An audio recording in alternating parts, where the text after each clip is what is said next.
아이패드 OS 빼고는 가치가 없어요. 근데 아이패드야.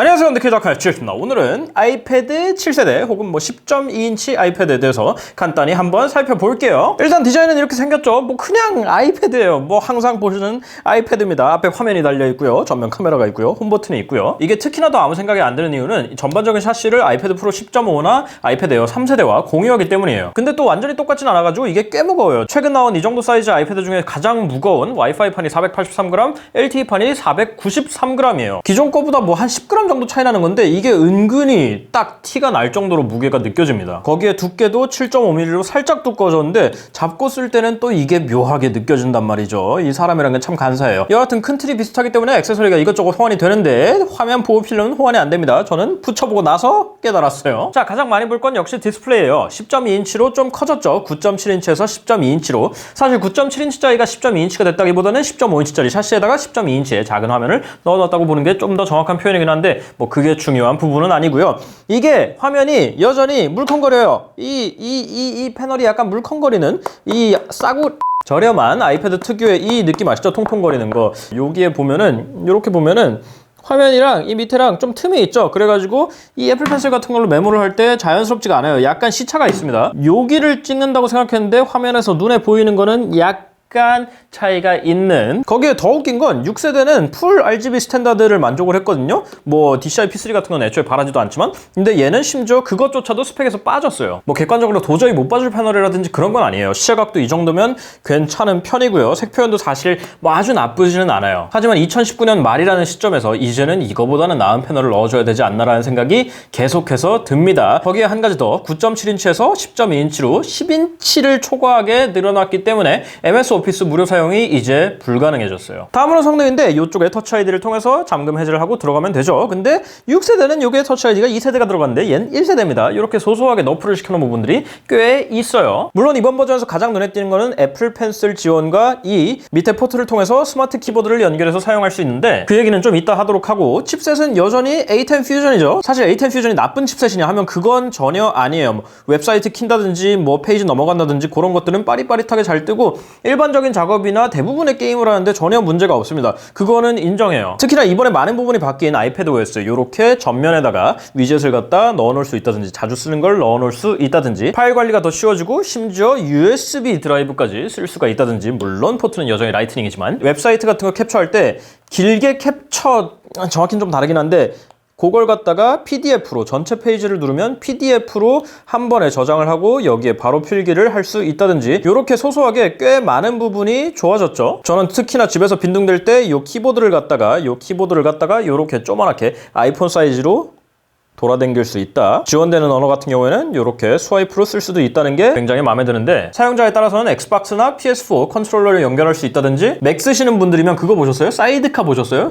카탈리나 이상으로 업그레이드를 하고 아이패드 OS 13 이상을 설치를 하면은 이걸 외장 모니터로 쓸 수 있거든요. 근데 기가 막히게 잘 돼요. 같은 아이클라우드 계정이면 연결도 엄청 쉬운데 딜레이가 거의 없다시피 해요. 맥 쪽 화면을 듀얼로 쓸 수도 있고 얘만 단독으로 듀얼 모니터처럼 쓸 수도 있고, 거기에 더 중요한 거는 이 애플 펜슬 인식이 돼요. 그래서 포토샵 같은 거 띄워놓고선 이렇게 적으면은 필압 인식이 돼요. 심지어 터치바까지 끌고 와서 쓸 수 있는데 이거는 진짜 아이패드랑 맥OS가 아니면 못하는 기능 중에 하나인데, 맥이 있어야 되는 부분이니까 참고만 하시고요. 근데 사실 이런 식으로 기능들이 많아지면서 다 좋기만 한 거는 아니고 제스처들도 늘어나거든요. 이렇게 해가지고 잘라내고 이렇게 해가지고 붙여놓고 이런 제스처들도 생겼는데, 뭐 안 필요하면 안 쓰면 그만이라지만 제스처들이 이제 점점 더 헷갈리고 공부가 필요한 수준까지 도달했다는 느낌이에요. 특히 멀티태스킹 같은 거에서 화면을 갖다가 이 스플릿 뷰도 있고 이 사이드에 끼워 넣을 수도 있고 이렇게 할 수도 있고요.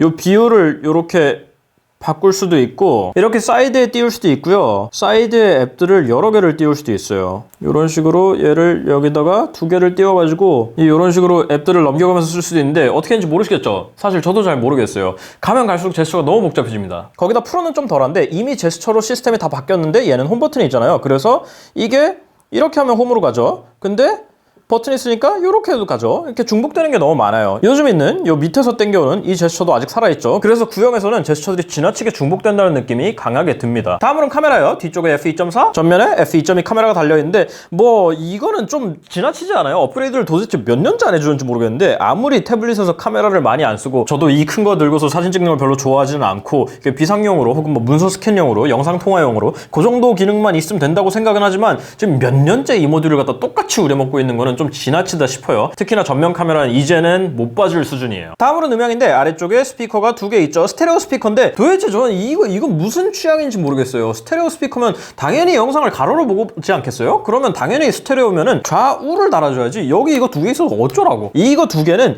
입체를 느끼기에도 너무 가까이 돼 있는 위치고 이건 진짜 꼬우면은 그냥 스피커 4개 달려있는 걸 사라는 이건 너무 노골적인 표시라고 저는 생각을 해요. 물론 해오던 가닥이 있기 때문에 소리 자체는 크고 뭐 베이스도 조금 나오고 굉장히 품질은 좋지만 제발 좌우로 좀 배치를 해줬으면 좋겠어요. 그리고 이것도 마찬가지예요. 잭 있는 거 저는 좋아하는데 좀 하나로 통일을 하든가 여긴 있고 저긴 없고 어댑터는 저기 팔았다고 여기선 못 쓰고 이게 뭡니까? 아이패드 프로용 USB-C 이어폰을 샀으면 여기서는 못 쓰는 거예요. 뭐 그 어댑터를 또 사든지. 아, 에어팟 사라는 거구나. 다음으로는 배터리인데 역시 아이패드 아니랄까봐 굉장히 오래 갑니다. 화면 켜짐 시간이 9시간 가까이 가요. 그리고 충전은 아래쪽에 있는 라이트닝 포트로 하는데 뭐 언제나와 같이 끔찍합니다. 10W 충전기가 동봉되어 있어요. 4시간 정도가 걸립니다. 거기에 더 짜증나는 거는 얘는 고속 충전 지원이 아예 안 돼요. 그렇기 때문에 그 비싼 돈을 주고 정품 라이트닝 USB-C 충전기와 케이블을 사셔도 고속 충전이 안 됩니다. 자, 여기까지 들으셨으니 결론을 내드리도록 하겠습니다. 이번 아이패드 10.2 같은 경우에는 아이패드 7세대 같은 경우에는 좋은 태블릿이에요. 근데 이 가격대에서 좋은 태블릿인지는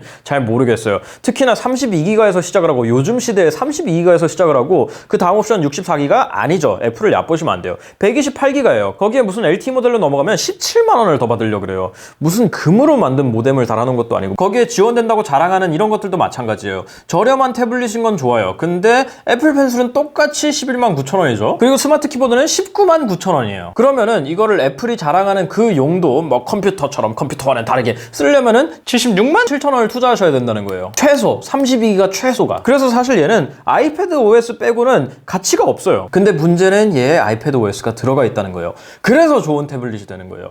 솔직히 여기 안드로이드 들어가 있으면은 이건 진짜 고려할 필요도 없어요. 스피커 이 밑에 이 치사하게 일부러 스테레오 이따위로 달아놓고 뭐 액세서리는 막 무슨 뭐 40몇만 원씩 하고 다 사면은 32기가 44만 원짜리가 32기가 시작하고 LG 17만 원씩 하고 그런 걸 누가 삽니까? 근데 아이패드야. 아이패드 OS가 들어감으로써 태블릿으로서의 활용 가치가 엄청나게 높아집니다. 안드로이드는 아예 태블릿을 포기하다시피 했으니까. 구글이 레퍼런스 태블릿을 포기했잖아요. 안 만들잖아요. 그거는 안드로이드에서 태블릿 환경을 이제 극단적으로 크게 발전하길 기대하기가 어려워진다는 얘기예요. 자, 그래서 말씀드린 대로 아이패드 OS가 들어가 있어서 이건 좋은 태블릿이죠. 근데 그렇다고 다른 태블릿을 버리고 이걸 사야 될까요? 무조건? 그건 또 아니에요. 용도를 정확하게 생각해 보셔야 돼요. 제가 아까 전에 그렇게 침 튀기면서 한 말들 있죠. 미디어 소비를 자주 하시면, 미디어 소비라는 건 좀 고상하게 얘기한 거고요. 집안에서 뒹굴거리면서 유튜브나 넷플릭스를 많이 보시면은 이걸 사실 필요가 없어요. 화면이 구려요. 같은 돈 주고 이걸 살 바에는 갤럭시 탭 S5 이를 사시는 게 훨씬 나아요. 슈퍼 아몰레드고 더 가볍고 더 얇고 스피커도 4짝씩이나 달려있어요. 그리고 생산성을 좀 더 찾으시는 분이면 그것도 고상하게 말한 거고요.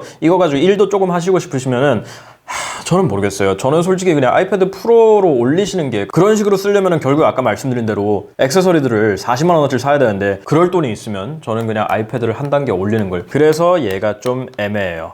애플은 이제 좀 저렴이 태블릿을 한 이유로 사실 43만 원이면 아이패드 중에 저렴하다는 거지 막 저렴한 태블릿도 아니에요. 애플은 이 저렴이 태블릿들한테 이제 좀 적당히 치사해질 때가 됐습니다. 스피커, 카메라, 이 디스플레이, 애플 제일 잘하는 게 디스플레이인데 이게 요즘 세상에 뭡니까? 이 둥둥거리는 거. 드럼이야? 이런 것 좀 그만할 때가 됐어요. 여전히 쓸만한 칩셋과 아이패드 OS가 있기 때문에 그나마 최소한의 돈값은 하는 제품인데 저는 이 화면이랑 스피커는 2019년에는 도저히 용서할 수 없는 이 가격대에서 용서할 수 없는 부분이라고 생각해요. 여기까지 아이패드 10.2, 아이패드 7세대였고요. 한마디로 정리해서 진짜 아이패드 OS 들어가 있으니까 살았어요. 그거 뺐으면은 이건 진짜 아무 가치가 없는 건 좀 심했고 그거 아니었으면 이걸 선택할 이유는 없어요. 하지만 아이패드 OS가 워낙 강력하고 주는 기능이 많고 연동성이 훌륭하기 때문에 가장 저렴한 아이패드로서의 가치는 가지고 있어요. 하지만 저는 돈을 좀 더 쓰시는 걸 추천합니다. 여기까지고요. 혹시 궁금한 점 있으시면 댓글 남겨주시고 저희 인스타그램, 페이스북, 트위터 그리고 네이버 TV에서 만나는 거 잊지 마세요. 다음 시간에 또 뵐게요.